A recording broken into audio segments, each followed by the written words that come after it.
एक दिन एक नौजवान अकेला बैठा रो रहा था। पास ही से एक साधु गुजरा तो उसके नौजवान से पूछा, क्यों बेटा, क्यों रो रहे हो? नौजवान बोला, हे साधु महाराज, मेरा संसार में कोई नहीं है। साधु नौजवान के पास बैठ गया और पूछा, बहुत दुख हुआ? क्या हुआ तुम्हारे माँ पिताजी को? नौजवान बोला, कुछ नहीं, माँ तो बिल्कुल ठीक है। साधु ने फिर पूछा, तुम्हारे भाई और बहन? नौजवान ने फिर कहा, वो भी ठीक हैं। साधु समझ नहीं पाया और नौजवान से पूरी बात बताने के लिए कहा। नौजवान बोला, मुझे इतने वर्ष लग गए ये जानने के लिए कि मेरा कोई नहीं है और किसी को भी मुझसे लगाव नहीं है, न माँ पिताजी को, न भाई बहन को। मैंने सब के लिए इतना कुछ किया, परंतु सब न जाने क्यों मुझसे इतनी नफरत करते रहे। मैंने तो किसी का कुछ नुकसान भी नहीं किया, बुरा नहीं किया, कभी किसी से धन की लालसा नहीं रखी। साधु परेशान हो गया कि आखिर बात क्या है। उसके नौजवान से अपनी कहानी सुनाने के लिए कहा। नौजवान ने सुनाई अपनी कहानी। जब मैं छोटा था तब भी मेरे माता पिता जी मेरा कोई ख्याल नहीं रखते थे। वो हमेशा अपने ही काम में लगे रहते। जब मैं बड़ा हुआ मेरी नौकरी लग गई, फिर नौकरी के लिए शहर से बाहर चला गया। वर्षों अकेला रहा और जब भी माँ पिताजी या भाई बहनों के पास मिलने आता, कोई सीधे मुंह बात नहीं करता और सभी अनादर करते। फिर शादी हो गई तो माता पिता ने घर से निकाल दिया। फिर भी मैं साथ निभाता रहा। मैंने और मेरी पत्नी ने मिलकर परिवार को जोड़ने की बहुत कोशिश की, परंतु कोई भी हमसे रिश्ता रखना नहीं चाहता था।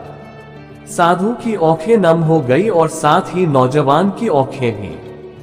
नौजवान ने आगे बताना शुरू किया, फिर मेरी नौकरी बाहर दूसरे राज्य में लग गई और हमें वहां जाकर रहना पड़ा। परंतु जब भी मैं वापस मिलने आता तो हमेशा रोकर ही वापस जाता। किसी का व्यवहार नहीं बदला था। फिर पिता बीमार रहने लगे। उनकी देखभाल के लिए जब भी मैं आता, चार बातें सुनकर ही जाता। फिर एक दिन उनकी तबीयत और बिगड़ गई और उनका निधन हो गया।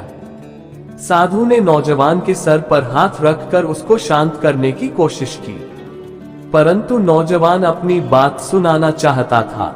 नौजवान ने फिर बताना शुरू किया, मेरे पिता की मृत्यु पर कोई नहीं आया और केवल मैंने और मेरी माँ ने पिता की मृत्यु की बात के सारे कार्य पूरे किए। हैरान था कि जिन बच्चों को हमेशा मेरे माँ पिताजी ने सबसे ज्यादा प्यार किया, आर्थिक सहायता दी, वो मेरे पिता के गुजर जाने के बाद इतने दूर कैसे हो गए। और सबने कहना शुरू कर दिया कि अब मुझे ही अपनी माँ का ख्याल रखना है और अपने पास रखना है और अब उनको माँ से कोई मतलब नहीं। साधु भी परेशान हो गया और नौजवान से आगे बताने के लिए कहा। नौजवान ने फिर बताना शुरू किया, मैं अपनी माँ को अपने साथ दूसरे शहर ले गया, परंतु हैरान था कि वहाँ भी मेरे ही घर में रहकर वो सारा दिन मेरी और मेरे परिवार की बुराई मेरे बहन भाइयों से करती रहती। मैंने उनका बहुत ख्याल रखा। पहले वो खाना कहती, फिर हम खाते, परंतु महसूस हुआ कि उनका मुझसे या मेरे परिवार से कोई भी लगाव नहीं था। कुछ दिन रहकर उन्होंने वापस अपने शहर जाने की जिद की और मैं उनको वापस ले आया। फिर वही शुरू हो गया। मेरे लिए मेरी माँ और भाई बहनों के दिल में केवल नफरत ही थी। जो भाई बहन अपने खुद के पिता के देहांत के बाद मिलने भी नहीं आए, वही मेरी माँ को सगे लगते थे। मैंने अपनी माँ को बहुत समझने की कोशिश की, परंतु वो नहीं मानी। आखिरकार वो मेरे छोटे भाई के घर रहने चली गईं और वहीं रहने लगी। फिर क्या हुआ? साधु ने पूछा। फिर एक दिन अचानक उन्होंने वापस आकर फिर मेरे साथ रहने का फैसला किया, परंतु अब मैं तैयार नहीं था। मेरा परिवार इन सब घटनाओं से बहुत परेशान हो चुका था और अब आगे सहन करने को तैयार नहीं था। जिस माँ पिता ने, भाई बहनों ने इतने वर्ष तक मेरा सिर्फ शोषण किया हो, आज मेरी मदद मांग रहे थे, क्योंकि माँ को कोई भी रखना नहीं चाहता था। फिर भी मैं कुछ नहीं बोला और माँ मेरे साथ रहने लगी। परंतु फिर उन्होंने वही मेरे और मेरे परिवार के बारे में मेरे इन्हीं भाई बहनों को उल्टा सीधा बताना शुरू कर दिया। रोज घर में झगड़े होने लगे और हार कर मैंने अपनी माँ को वापस उन्हीं के घर छोड़ने का निर्णय लिया। नौजवान ने बताया। साधु ने सारी बात सुनी और पूछा, फिर तुम रो क्यों रहे हो?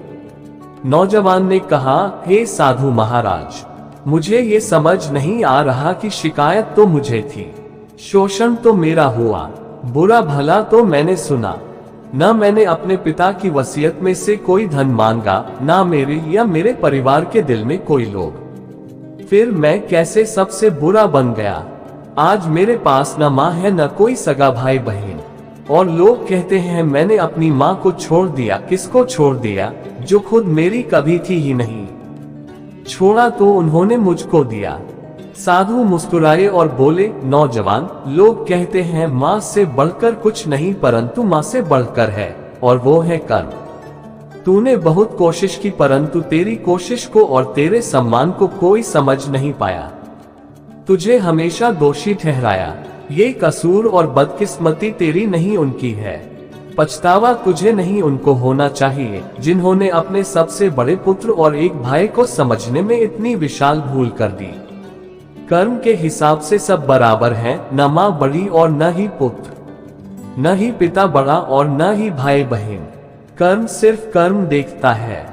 आज तेरा यूं अकेले बैठकर यह सोचना ही बताता है कि तेरी तरफ से तूने बहुत कोशिश की, परंतु जब उनके भाग्य में ही तुझसे सुख प्राप्त करना नहीं था तो कहां से मिलता। इसमें तू क्या करेगा?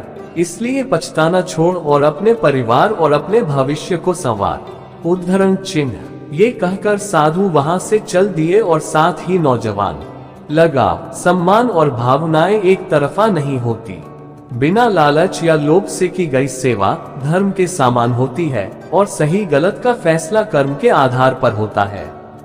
माँ तो माँ होती है, परंतु पुत्र भी पुत्र ही होता है, और कर्म और भाग्य की माने तो दोनों ही बराबर हैं। अगर कोई आपके साथ अच्छा नहीं चल रहा तो यह उसका दोष है, आपका नहीं। उसका कर्म है कि उसे आपकी सेवा और भावना नहीं मिल पा रही है। इसलिए सदा खुश रहिए, मुस्कुराते रहिए। Please like, share and subscribe my channel.